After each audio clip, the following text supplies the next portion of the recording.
Hi, everyone.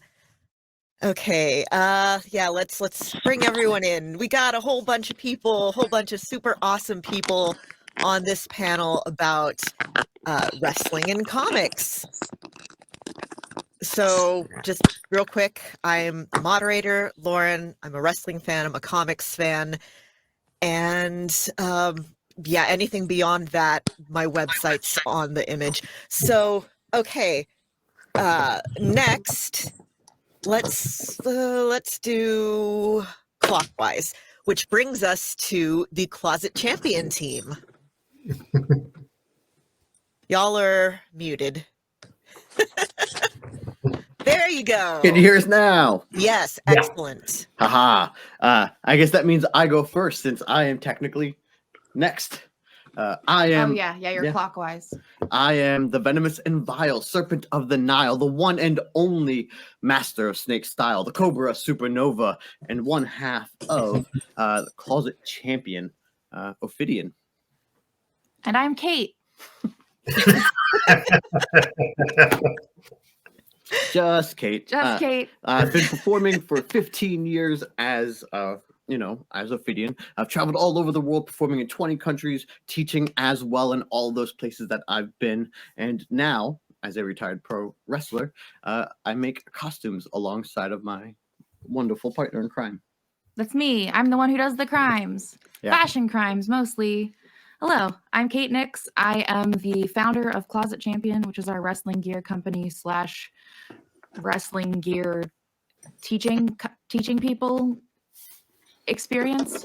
And I also play music, and I've been doing costuming my whole life, and I've been a fan of nerd stuff my whole life, and that's totally informed my design aesthetic and how I designed for pro wrestlers.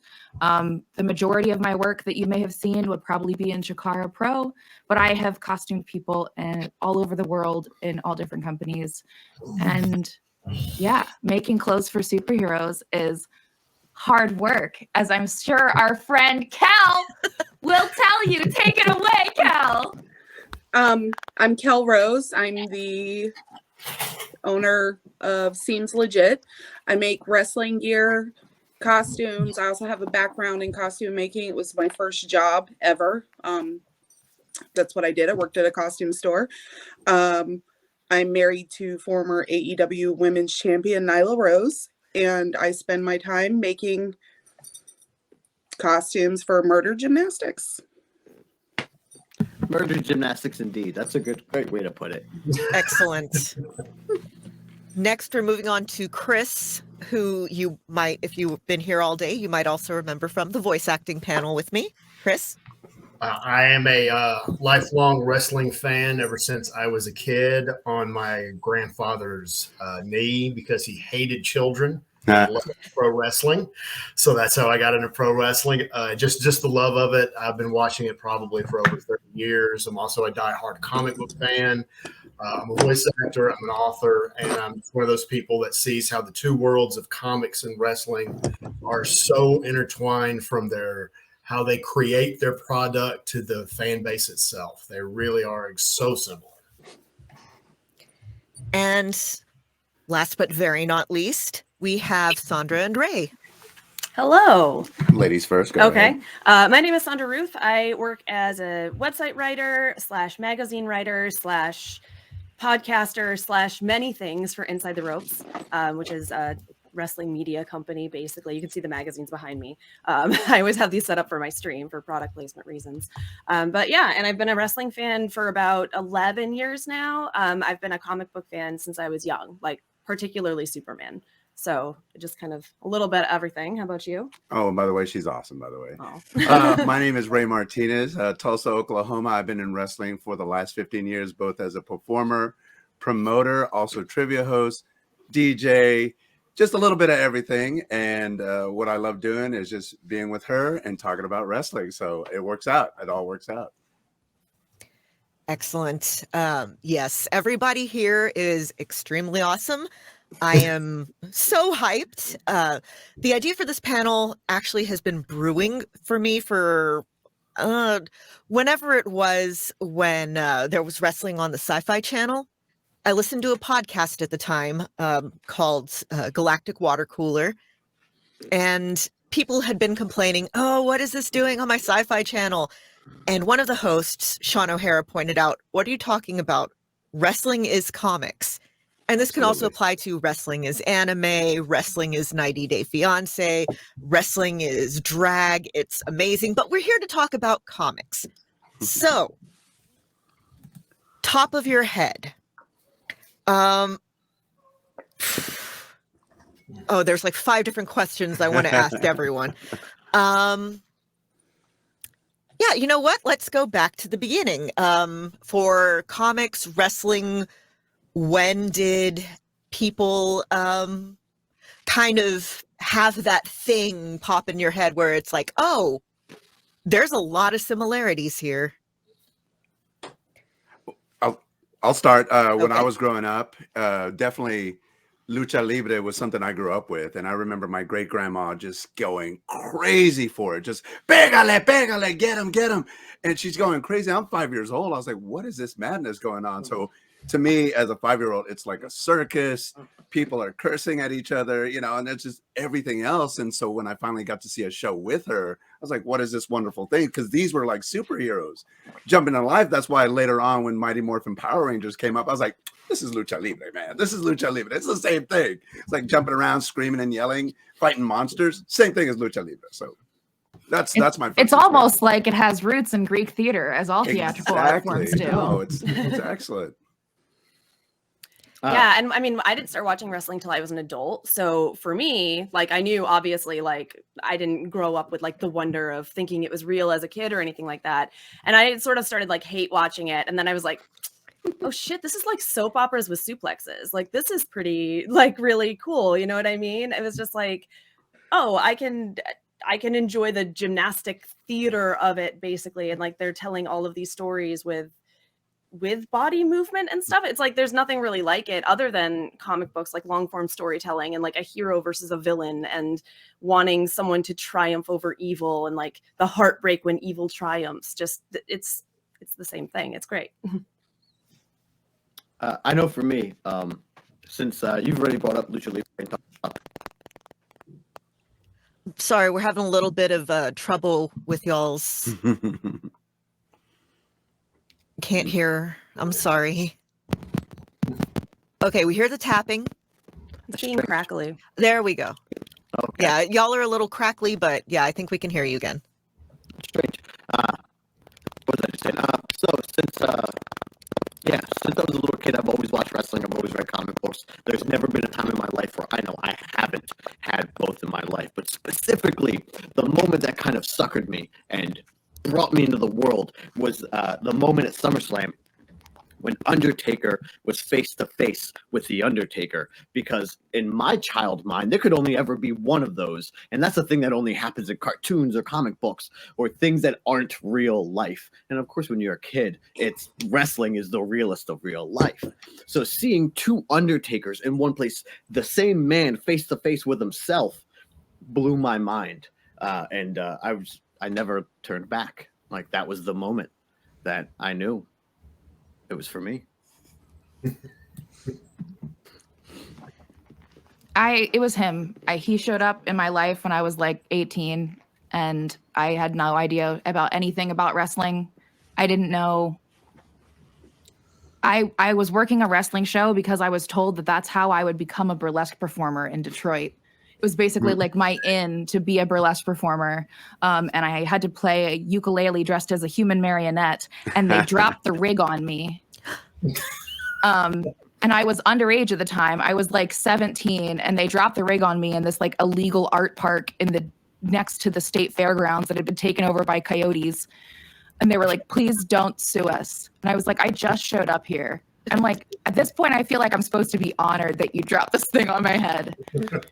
So we both met each other as young performers at this wrestling burlesque show, this circus wrestling burlesque show that was at this crazy venue called Theater Bazaar in Detroit, Michigan, that was like 8 lots of the Detroit city that had been turned into the Wild West, essentially.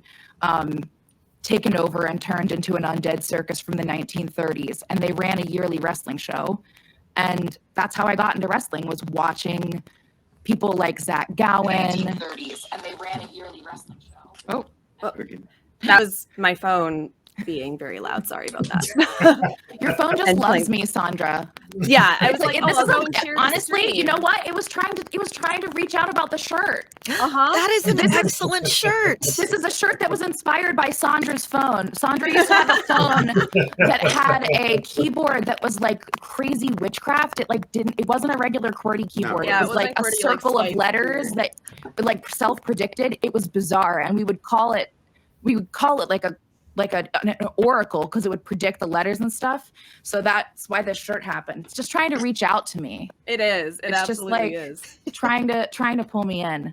Just like this dummy did with his backflips and his drinking the beer through the mask. That was it for me. I was like, I have seen your face already, and we are standing outside. And at this point, we are trying to hit on each other. We've like known each other for like 2.5 years, and we're like trying to hit on each other.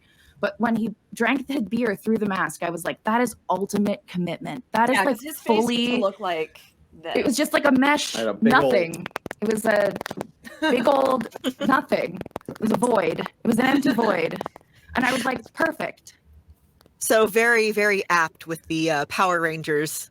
Yeah, and totally Connection earlier. inspired by Serpentor and the Power Rangers and all the other snake villains that have appeared. I mean, throughout comics and media, there's like an impossible amount of amphibious villains that we were able to draw from for inspiration over the years, because even if we weren't necessarily familiar with whatever the project was, and we've done gear for him based on other comic book characters as well. There was a certain point in time where he had gear that was inspired by the Vision. Very, very loosely, because it's hard to do something inspired and not just like make it like a Marvel cosplay. Like, you don't want to just like, you want it to be recognizable, but you don't want to just get a cease and desist letter.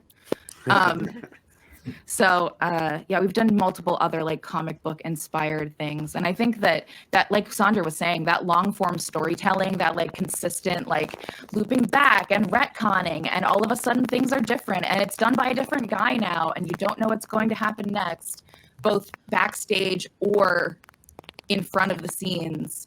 I think that's unique to like long form storytelling and the type of communities that are based around these like, I mean, we'll call it what it is. It's religion. Like, we can say it's other things, but like media is the new religion. We all worship our own different little gods. Like, if you're Team Marvel or Team DC or Team like whatever, we're on our little teams. And some people are in all teams. We're like Unitarian nerds. Like, I watch all the Marvel movies. I watch all the DC movies. But yeah, I think that they're all kind of informed from that same place, from that need to see things larger than life and watch pretty pictures fly across the screen and see people defeat battles that are bigger than what you're dealing with, so you can feel like, please God, is there hope? Yeah, Superman can do it, and he's like fighting aliens and stuff. I don't need to fight aliens. I just need to call my insurance company.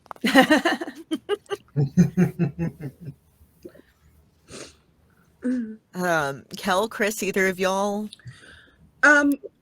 Sure. My introduction to wrestling, kind of like Kate, was because I met Nyla. Never watched wrestling as a kid, never was into it. I think it was like a month after we were dating, she was like, hey, so I do this thing on the weekends. Would you be interested in going? And I was like, okay, sure. And it was actually an EWA show in Maryland. And I think it was her and Rebecca Payne were doing the first women's cage match ever in Maryland. That was my introduction to the wrestling world. It was crazy, and I stuck around, so I don't know who's crazier, me or her. I thought it was awesome. I liked the storytelling. I liked, the athleticism that I saw in the ring. I liked everything about it. So I kept coming back. And then I really started to get involved in the wrestling world when she got the notification from AE. I had never made wrestling gear or anything like that. very limited experience with spandex when I was working at the costume store. And she got a call from AEW and I was like, oh shit, you need new gear. And so that's how I started making wrestling gear. Ya. I was like, okay, fuck it, I can do this, like, all right, this is what's gonna happen. So that was kind of my introduction to wrestling. I stuck around while she was traveling the indies every weekend, while she was in Japan for months and months and months at a time. And I just got really invested in the whole art of wrestling, because I got to see both what goes on behind the scenes as well as being able to be a fan. So that's kind of what did it for me. Okay, Chris. I've definitely come at this from the fan experience. Been a lifelong comic book fan. Could not even begin to tell you how I know about Superman or Batman. I have no memory of reading my first Spider-Man comic book. Comics were just a part of our house growing up. My grandfather, like I said, was not the biggest fan of kids. My dad's the youngest of 8. So when we came by as grandkids, we got to watch cartoons, and then Memphis Championship Wrestling would come on. When Memphis Championship Wrestling came on, I got the TV and watching wrestling.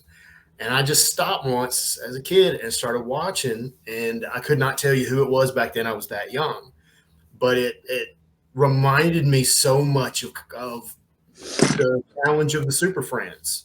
You have heroic characters versus villains. And even as a kid, I loved the villain characters more often than I did the heroes. So in wrestling in the 80s, some of the most over-the-top performers, that whatever you want to call them, the most creative and charismatic people, were the bad guys, like Bobby the Brain Heenan, the Four Horsemen, Cornette, when Cornette was bouncing around territories. And the villains would be these larger-than-life characters, but they would be funny, where the hero often could not be. And that just struck a chord with me, because Bobby the Brain Heenan was just Lex Luthor. He was Gene Hackman's Lex Luthor. And it all kind of worked out where I have been a fan of wrestling ever since. Now I do come in and I come out, and I watch more independent stuff than mainstream nowadays. But to me, as someone who's just been a lifelong fan of both things, and as someone who writes and does work and creates and tries to work at a genre, if you will, the comparisons are it's unmistakable, undeniable. And bringing back to what Kate said earlier, you got the mainstream stuff, you got the indies, the people hopping around, from who just follow a certain writer, artist, character, whatever. Since we have so many people here in costumes, and let's face it, that is one of the most recognizable thing of a superhero, a wrestler, anyone. So let's talk costumes. What do you think makes a good, we all know that the characters have those really iconic, interesting costumes. They go through a lot of variations. I would really like to know what your favorite, comic, wrestler, or both of that's not currently like present day 2022. So 2021 is fine, but I'd really like to know, like, what are some just really incredibly striking costumes that people are fond of in wrestling. Is that wrestling comics? I'm sorry, comics. I remember growing up, especially since I'm an old ass man. I grew up watching or reading Iron Fist and Power Man, and for whatever reason, I used to draw Iron Fist just because of the green and yellow. Wasn't too crazy about the character, but his outfit was amazing. I think I liked it more than Spider-Man just because of the colors in it, and just because he knew kung fu, so or whatever martial art it was, and just seeing him with the dragon tattoo and just that outfit, him walking in, I was like, okay, he has to walk around in the city looking like that. I guess it's normal in the Marvel universe like that, but I always wondered, Like, does he get it dry cleaned? Where does he go? Or what? As a kid, I was like, man, that's gonna be a lot of maintenance. But I always thought it was super cool that he had an outfit like that. And that was the one I remember early on thinking, man, being a superhero is cool. Yeah, these looks, they just get in your brain. It's awesome. See, and I'm a fan of old school Krypton, like Silver Bronze Age stuff. So where everybody had like fins on their shoulders and like all sorts of just like tubing that doesn't make any sense. It's nice for like when I cosplay Lara Lorvan, like the women's costumes are super easy. It's like a tank dress and a cape and you're good. And then the guys are all like decked out in headbands and stuff, which end up like being part of how Superman learns about his, you know, character or whatever, is like the headband contains knowledge and all sorts of things. Like I kind of like when costumes are functional like that and they find a reason for them to be. Yeah, we don't have enough of that in real life right now. We don't have enough like wearable, like if my blazer had like a stereo in it or something like that. We don't have enough of that. Like now. functional clothing that will Yeah. probably break. I would love that. I love, my favorite one of those is that the enforced social distancing dress. I don't Yeah, know. where Oh, it's like yeah. it's like peignet from the 1800s or whatever, like Yeah, sorry, it's 18th century just, peignet. Sorry, skirt. 1700s. Yeah, there's those. There's the one that I'm thinking of. It looks like there's like the only thing I can think of is an erector set on the shoulders of the dress, Mhm. and then if they move it, they just pop out like spikes. It's fantastic. We need those more often. I think you can't talk about comic book costuming, especially like as it has informed media, without talking about Harley Quinn. Oh yeah. Because Harley Quinn has like literally changed the face of what it means to be a woman in general.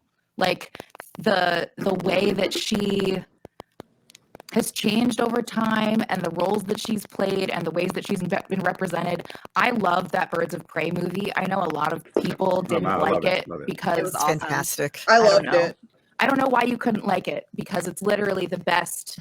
It's the best. Well, no, you got to appreciate a movie that stops everything because somebody asking for a hair tie during a fight. I was Yes, like, because like the best. that's like the perfect example of, it's like that small example of true female friendship where like we've gone Leave from the the hair tie women, thing, okay. the Oh, yeah. women being so simply drawn that their costumes are literally a yellow dress and a red belt compared to this thing, to have these like crazy costumes and things that are like the point. A lot of the point of Harley Quinn, I think, in modern non-Harley Quinn centric media is like to be able to look at the crazy stuff that Harley Quinn is willing to wear, quote unquote, / they're willing to put her in. But I think that her like effect on culture is undeniable because now you're seeing like, I mean, half of Hot Topic is Harley Quinn. Like Yep. it's changed. It's like the Yeah. new teenage Oh, yeah. girlhood. Instead of Limited 2 and these like Bath and Body Works sets, you're getting a little crop jacket that says "Live Free, Die Clown." I would have died for that in high school. If you had handed me a red jacket that said "Live Free, Die Clown" under $40, That's the dream. it's Like- it's a game changer.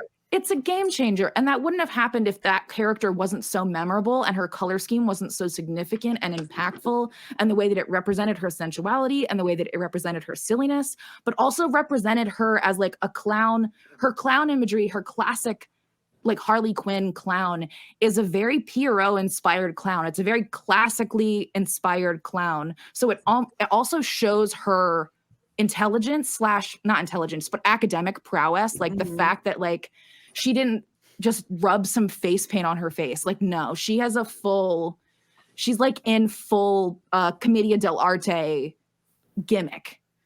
No, and And And then Sorry, redefine what feminine is to be feminine is in comics. That she doesn't need to show everything in order yeah, for her to because be you have feminine. this like freeing of Harley Quinn, like the liberation of her sexiness, Yeah. like turning from something that is to be consumed versus something that is almost aggressive about her. Mhm. Yeah, Like no, she's it's- now a different, I mean, a part of that is how Margot Robbie played it, and also part of how Birds of Prey was filmed by my favorite cinematographer, who also does my favorite comic book to movie adaptation, Josie and the Pussycats, released in 2001, starring Rosario I was wondering when that Dawson. was going to come up. I was wondering when That that was gonna come movie was formative for young Lauren. That was my Harley Quinn when I was 11. Like when Oh, in yeah. 2001, when I was just figuring out my style. Yes, that's a comic book to movie adaptation that a lot of people don't think about, but the clothes in that movie, it changed everything for me. It was like, oh, that's what it means to be a girl. That's what girlhood can look like. And that influence on fashion from these comic book to movie adaptations, even going back now, that's 21 years. Like they changed. I don't know. I think it's hard to deny the impact of that just on the way we dress as a whole. Well, Yeah, there's Harley a Quinn, lot how to many be people have emulated her, right? Like in wrestling, Yeah. you have Alexa Bliss putting her hair in pigtails. Liv Morgan. Like, yeah, Liv Morgan. Like, so like even multiple Everyone, people pick everyone. everyone. We've all done it. We've all been a Harley Quinn. Yeah, that's another thing that it's one of the things that I find so fascinating about costuming in general is the things you can tell about a character from that costume, the way you can track somebody's evolution by what new outfit they're wearing, what new little details are on there. It's not comics, but I just got done watching The Great on Hulu, and I basically just want to talk about those costumes forever, but that is neither here nor there. Well, especially when you get into those historical adaptations, and some of this is represented in other media, but like when you get into sumptuary laws and things like that, you can just tell so much about a person by how they look. Unfortunately, in wrestling, some of that is limited because you can only like put so much. You can only do so much with spandex and vinyl, and the things wear off over time, and it's going to get broken or ripped off or like. You don't have the benefit of CGI. Well, yeah. No, You don't. and that's the Oh case. my So God. you have to think about how they're entering the ring. Like, do they have time to take off a jacket, or like, can you add those kinds of details? Are they going to have time to rip it off before they actually have to get into the ring and stuff like that? Like, you have to think about all of that before you put together whatever it is that you're making. Yeah, how long of a ramp do they have to like actually take this off? Are they going to have to get into the ring with it? It's a 30-foot train. How do we deal with this? I remember watching Kate, one of your videos on YouTube a while back where y'all were talking about just kind of critiquing wrestling outfits, and one of the ones you did was I want to say Mantar. Mantar, thank you. Yeah. Brain's a bit on the fritz. But that's one of the things. It's like, you got this big bull's head. How are you supposed to work? And it's sort of the same thing as people. Sorry. Kel, I think, were you going to say something a bit ago? Oh, you were talking about costumes and stuff like that with comics. And so my favorite comic is like this kind of obscure comic called Lady Mechanica. And we're talking, so that was my introduction to, I found a copy in the Steampunk Museum in Harpers Ferry, West Virginia. Fell in love with it, and I absolutely love her. And that was my whole introduction to the steampunk world, which I absolutely love. But you have this badass female character, but she's always fully clothed. Like, so that was the first time I had seen like a female comic book character still emulate like sexiness and being a total badass, but without being half naked.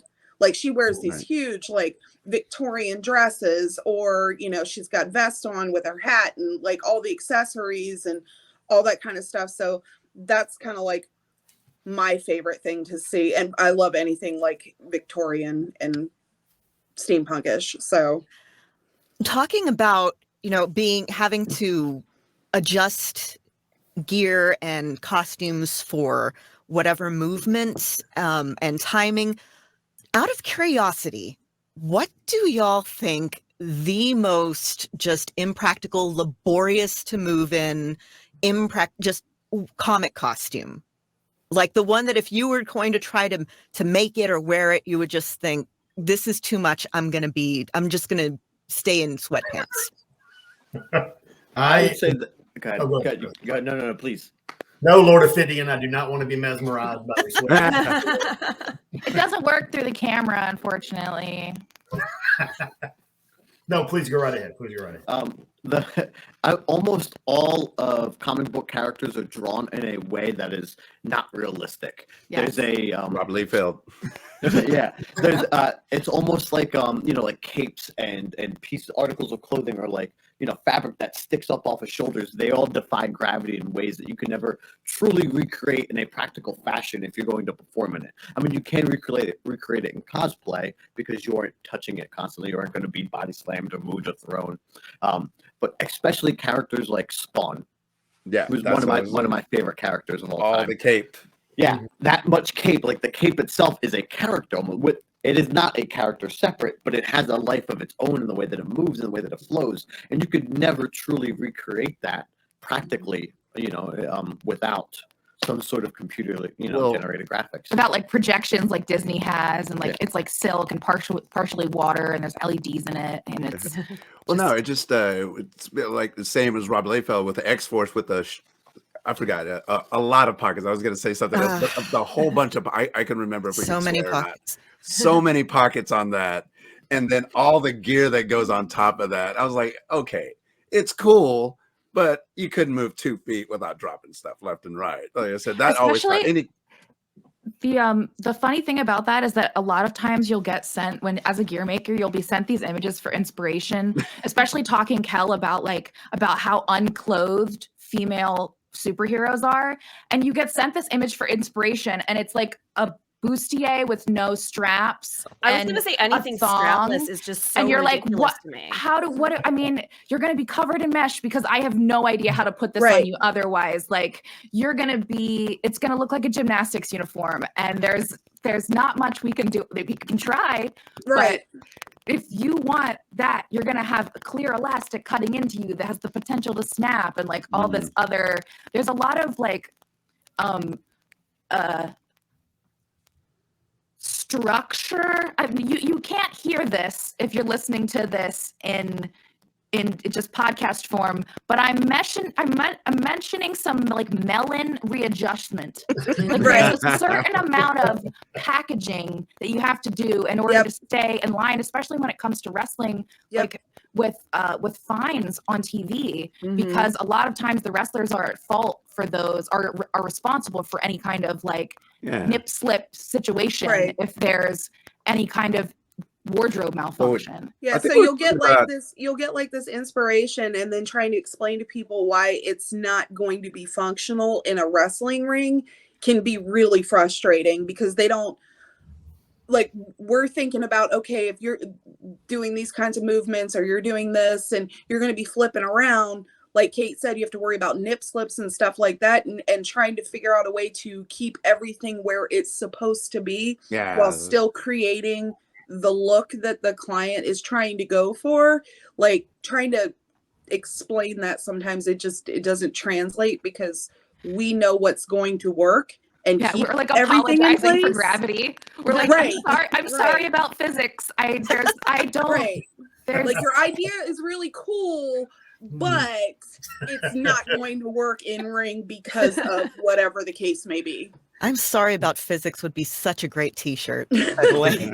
Honest, that should be like what our lapel pin says in our like gear maker guild.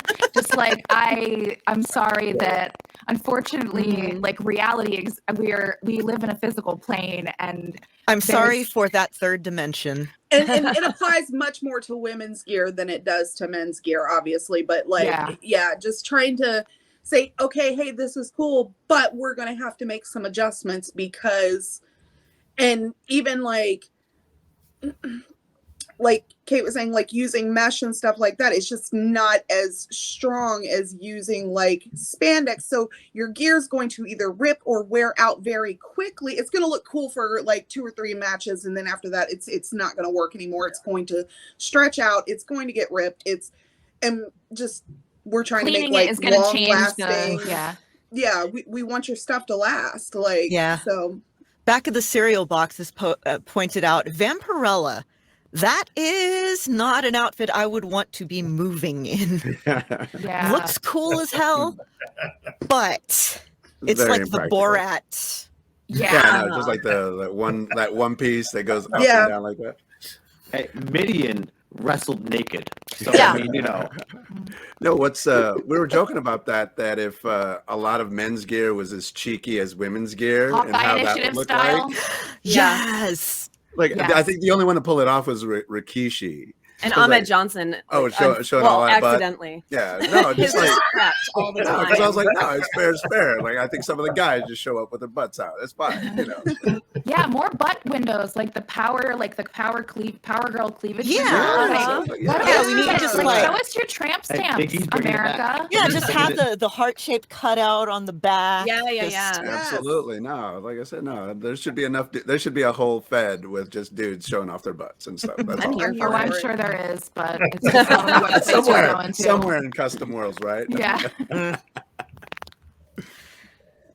Anyone else have any awesomely impractical or bugbears? I'll give you know- two that actually for comic books, Doctor Doom. Doctor Doom's costume has not changed since his inception. They detail the armor out, but he still wears a green tunic, a green hood, and a suit of armor. And it has become iconic. That look has been used in fantasy, sci-fi films, is taken. One outfit that should be absolutely ridiculous in wrestling, and is absolutely one of my favorite people to watch wrestle, was La Parka. If you saw La Parka come into the ring and you knew Lucha Libre, or at that time WCW, you knew exactly who that guy was and that this match was going to be good. And that suit and that mask are iconic beyond just that wrestler. And I believe someone else is now La Parka wrestling with CML. I don't know if it's CML. Yeah, I think it's Yeah, CML. and original Someone else Parka is now taking LA it up. Park. Oh, But he's yeah, it's not- like Gallagher. What We he's got a Gallagher wrestling one. as, which is normal, is La Parka Jr. is just La Parka. Yeah, Like, they because La just- Parka is now LA Park. Yeah, Yeah. and he just has Yeah. moved it forward. And it's just the look of that suit, because again, he's wearing he's completely covered head to toe. If you've never seen him wearing a form-fitting spandex suit, which should be just a heat sink in itself.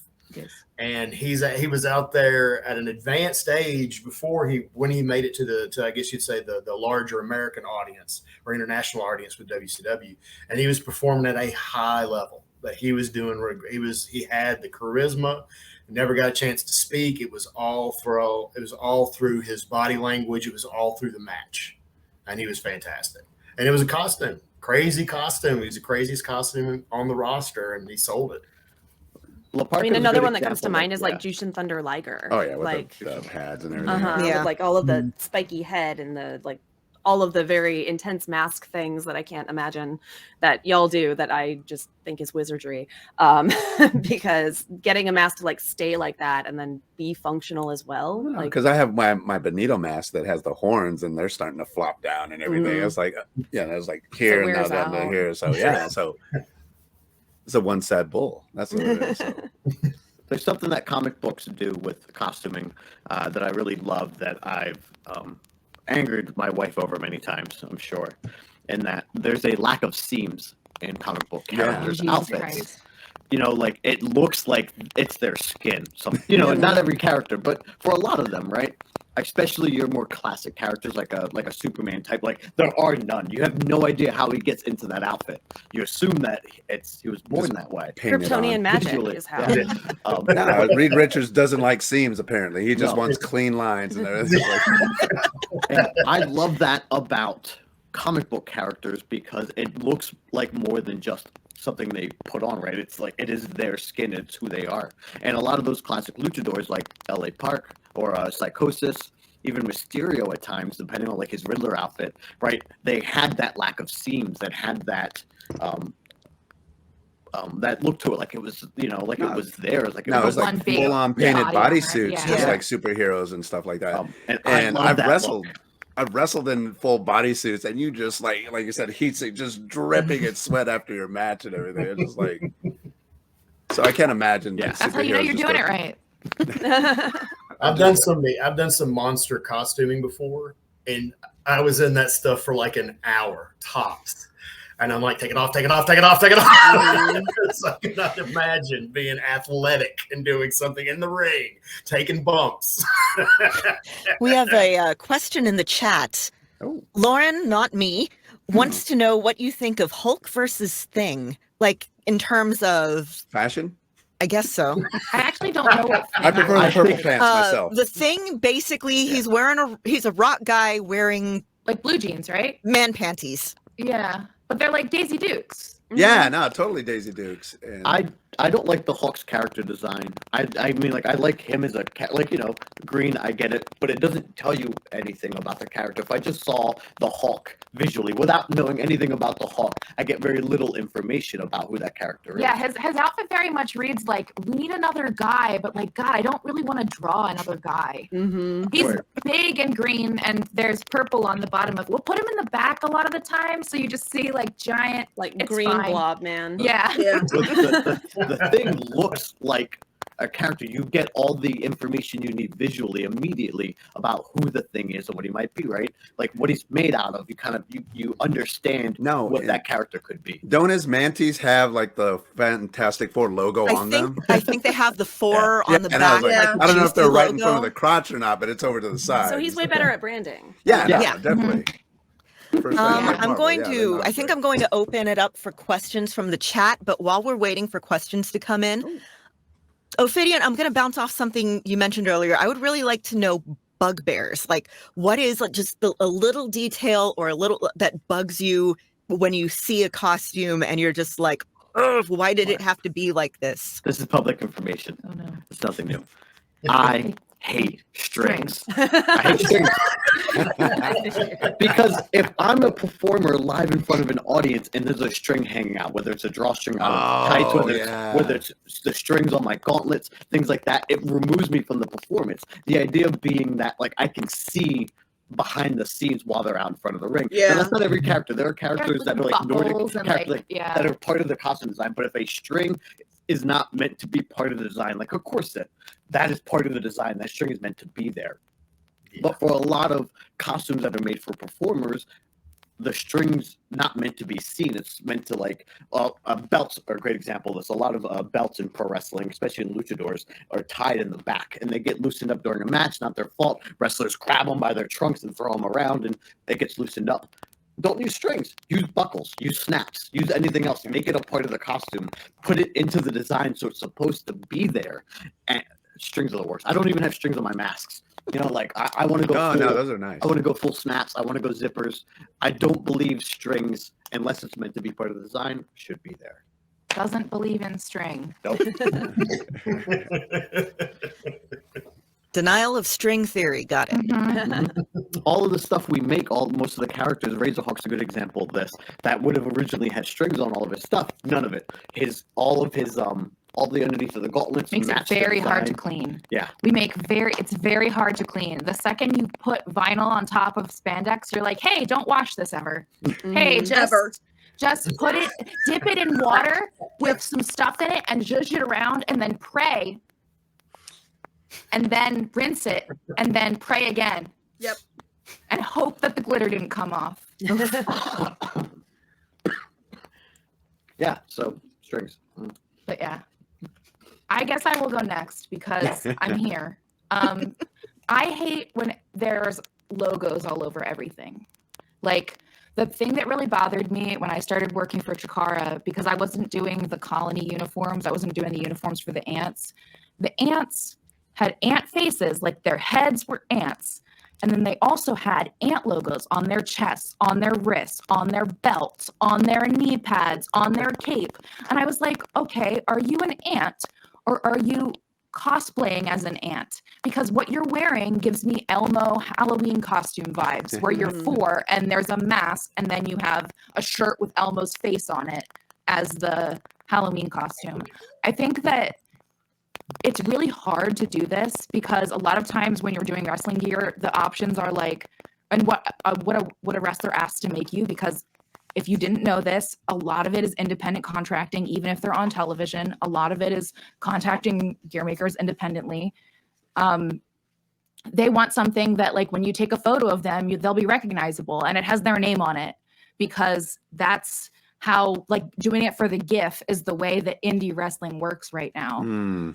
But I think that it ruins your options for design, because if you're just covering everything in logos, then is it like is it their costume or is it a costume or is it something that the character Or, would actually wear? like, Is it in a part their of their life? Is it part of their reality? Mhm. Like, unless they're the type of character that's like, yes, my thing is me, and I just want to promote myself, and I have my name on everything or my logo on everything.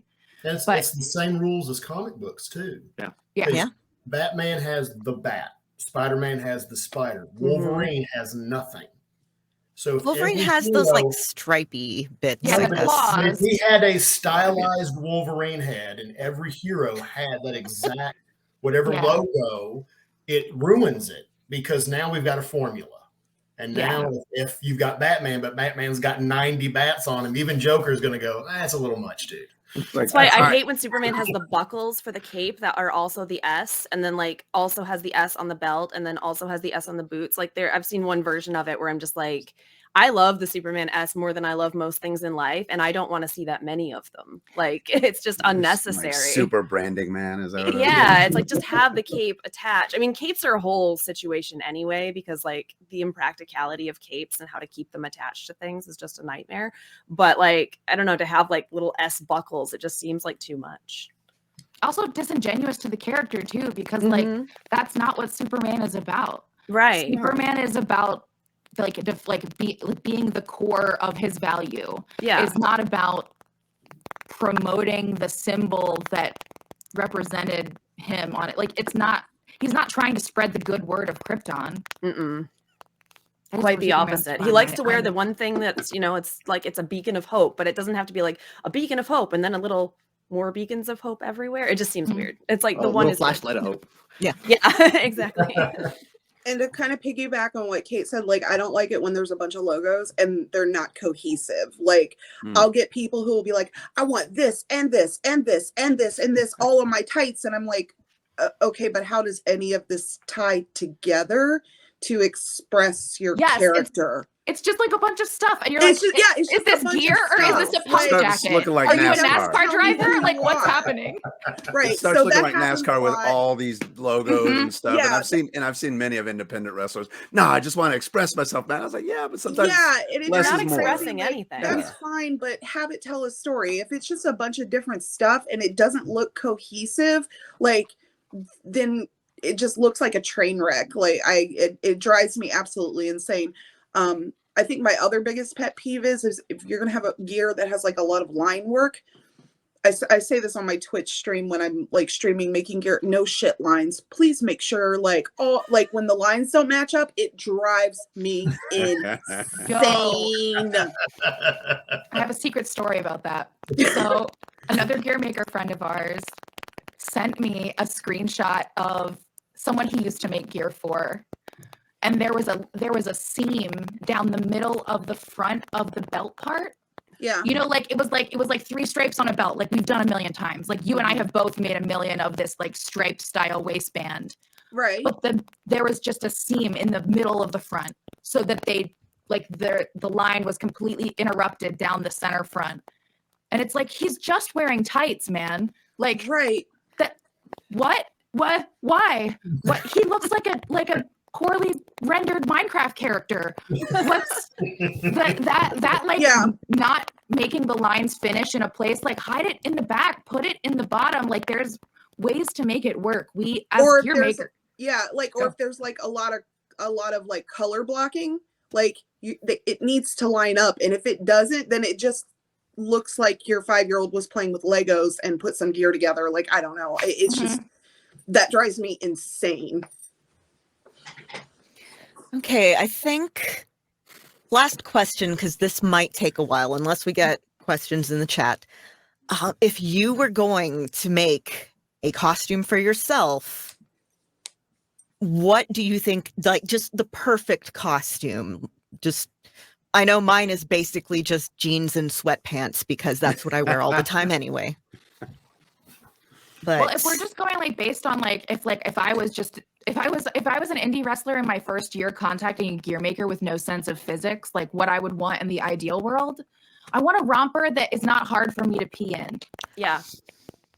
Like I want like a one-piece unitard romper with like Could you just flowy put a pants. zipper on the crotch and just zoom?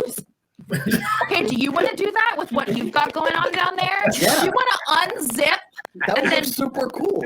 I Just I want on a the front. suit I don't that I can pee in. That it's already built in where I can just pee like a still astronaut suit. style. Yeah. But a suit. Trucker That's buddy. what I want. That's my dream. That I wear a 3-piece suit that I can pee in, it recycles it, and it gives me back water. That's all I want. Portable Camelback. Exactly. Well, I mean, they already are portable, but integrated. But in anyway. my suit, yeah. Yeah. Economical, eco-friendly. More of that functional clothing. No, especially because I have a bladder of a 2-year-old, so long car trips, I'm wearing my suit, just pee. You're good to and I'm go. good to Especially go. because man. you're trying to be the life of the party. You're doing your thing. You don't want to go. You're like, no, I gotta announce this stuff. I'm doing DJ stuff. I don't have time I to was pee like, hey, I don't in have my time for 3-piece that. suit. So yeah, that's really what we crave. Is just easier restroom using technology no, and just uncomfortable something- clothing. See, I think because I think practically, there are so many cool character designs and whatnot that would be like, oh, that would be super cool to look like. But then if you have studs or something on your costume, then they're going to fall off. That's something that isn't going to last. So it's like Kate was saying, just like a one-piece unitard situation. And I want it to be something that covers me enough because I don't want to have to wear tights and a whole bunch of layers and stuff. A one-piece unitard with maybe I think pants or something over top so I could pull the pants down, have crotch snaps for the peeing situation. I don't want it to be a whole half an hour production for me to have to get out of the costume if I have to quickly. You know what I mean? And then also if you're fighting crime and you need to change real quickly or something like that, some of the costumes that people wear take a good half hour, 45 minutes to put on and get everything fastened and buckled and tied in and stuff. And it's just That's the not most practical. unrealistic part of Crime fighting. comics as Yeah. a whole. I'm Yeah. sure we have all seen that meme that's like, oh, does Spider-Man own a serger? Uh-huh. Oh, really? He just made his own costume?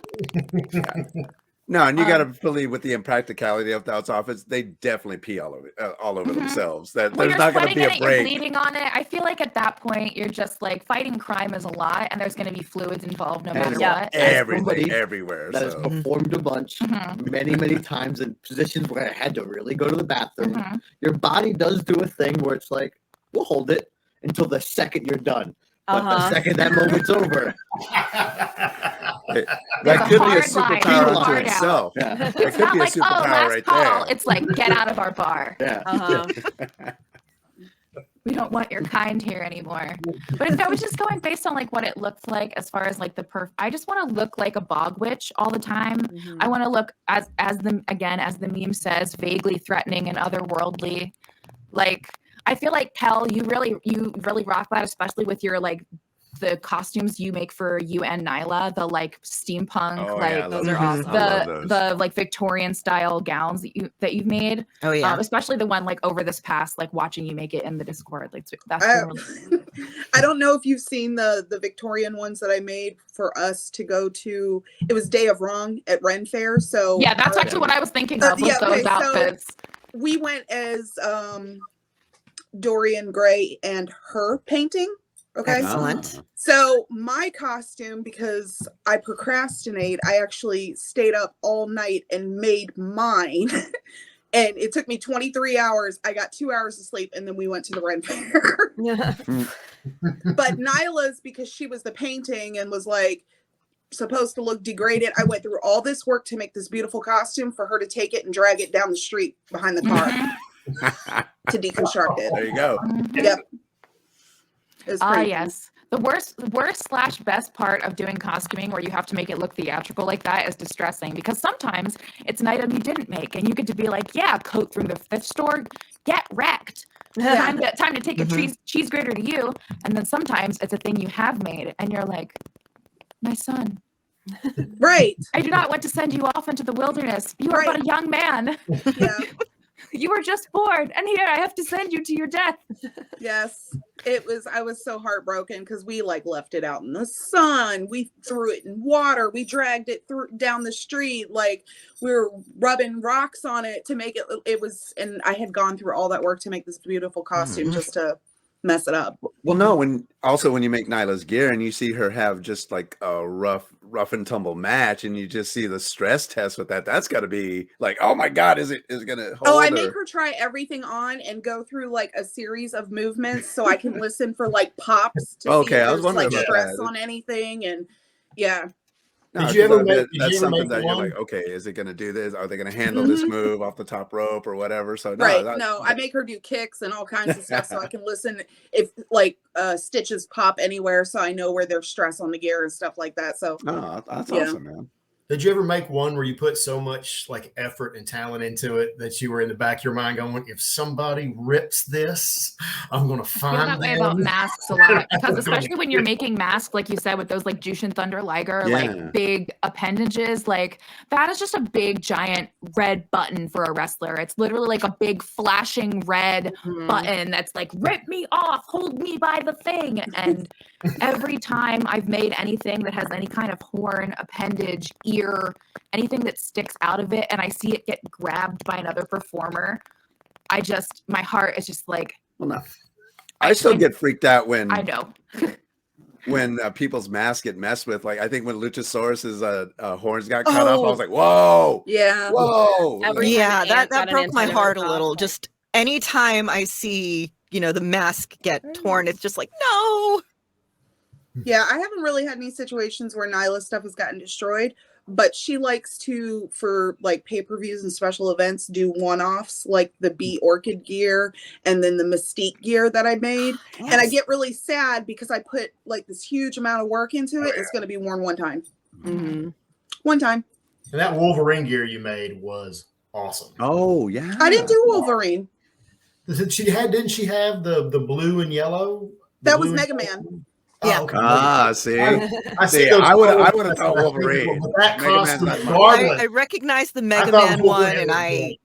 I loved it. Yeah, I did. yeah, I that's did something the I Bee meant Orchid. to. I did Bee Orchid gear. That was actually the first time I like really made wrestling gear. We did Mega Man, and I did not do the Deathstroke gear. Miss Sandra did that. Her team did the Deathstroke gear. I didn't have time. And what was the other one? Oh, and then the Mystique gear was the last one that I made. Yeah. All right. Okay, so yeah, I'm Kelly's here, which means Hey. we need to see ourselves out. So, real quick, where can we find everyone? Let's start with.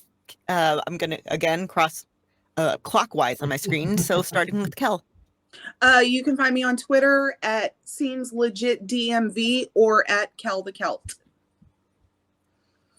Okay, You're next. Oh, I'm There we go. next. Yeah. You can find me on Twitter and Instagram at the Goblin Mother. That's just my personal Instagram, or you can find our company at Closet Champion. Same on Twitter and Instagram elsewhere. And many other places like YouTube and Yes. and Patreon and all that fun stuff, or at Ophidian Cobra across all of social media. Their Patreon is awesome. Yes, Go can join it. definitely Confirm. recommend. If you want to learn how to make costumes that look like superhero costumes, come hang out in the. It's a wonderful sewing community. It really is. Chris, Wow. as we can see, you have your Twitter name there. Twitter name also on TikTok and Instagram is @thejowers. You can find my books on Amazon. Just Google my name, and The Legend of Sam Hain and Lost Born are available. And Chatterbox Theater and Spoken Sound Signal for my voice work as well. Okay. And now Sandra and Ray. So I'm at Sandra Ruth ITR on Twitter because somebody took the name Sandra Ruth in 2011 and has never tweeted, and I'm very angry about it. But I'm at Sandra Ruth on Instagram. So Sandra Ruth ITR on Twitter, Sandra Ruth on Instagram. You can also check out at inside_the ropes, which is the company I work for. I'm on Twitch every Tuesday for Queen Street Posse. And yeah, like that's pretty much, yeah. If you follow me on Twitter and Instagram, then you'll find what I do. Ray Martinez. I just have Facebook. I'm not fancy like all these folks. And again, I'll promote my the company I work with, Live Event Trivia. So if you're looking for trivia, liveeventtrivia.com. Just find it. You'll have fun. You're at Martinez 3000 on Instagram. You're on Instagram too. All right. And I want to thank everybody for being here. Thank you so much. This has been a lot of fun. I hope you had fun as well. And I am going to toss it over to Kelly to let us know how everything is going. Awesome. Yeah. Thank you all. I'm going to drop you all out, and then I'm going to give my spiel before bringing on the next panelist. Bye, guys. Adios. Bye. everybody. A lot of fun, guys. Thank you.